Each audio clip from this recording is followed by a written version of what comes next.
প্রতিহিংসা নাই, প্রতিহিংসাকে কবর দিয়ে দিয়েছি। জামাত ইসলামী প্রতিহিংসা নির্যাতন প্রতিহিংসার রাজনীতি করে না।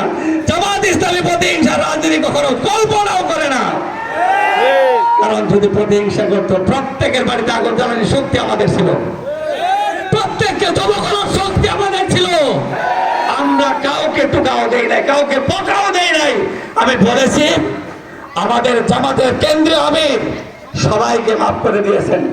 রাসূল আকরাম সাল্লাল্লাহু আলাইহি সাল্লাম মক্কা বিজয়ের সময় যেভাবে সবাইকে মাফ করে দিয়েছিলেন, জামাত ইসলামী সেই রাসূলের সুন্নাত অনুযায়ী সবাইকে বাংলার মাটিতে মাফ করে দিয়েছে। সবাই আমাদের ভাই, সবাইকে নিয়ে আমরা দেশকে গড়তে চাই। ঠিক আছে কিনা বলেন?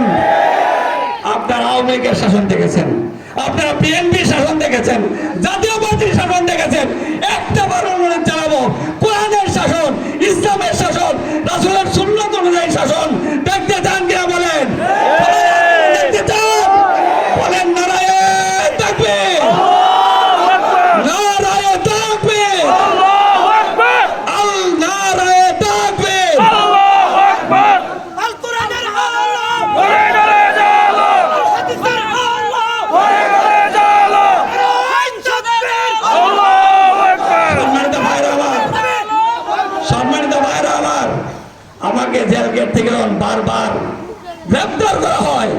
আমাকে দেখে আমার জেলখানার বাইরে কেঁদেছে, পুলিশ বাইরে কেঁদেছে, আশেপাশের লোকেরা কেঁদেছে। আমি তখন হেসে হেসে বলছিলাম, আমরা ইসলামের জন্য কাজ করি, আমরা মৃত্যুর জন্য এখানে এসেছি, শাহাদাত বরণের জন্য এসেছি। শাহাদাত হলো সবচেয়ে বড় পাওনা, সবচেয়ে বড় পাওনা, সবচেয়ে বড় পাওনা ইমানদারের জন্য।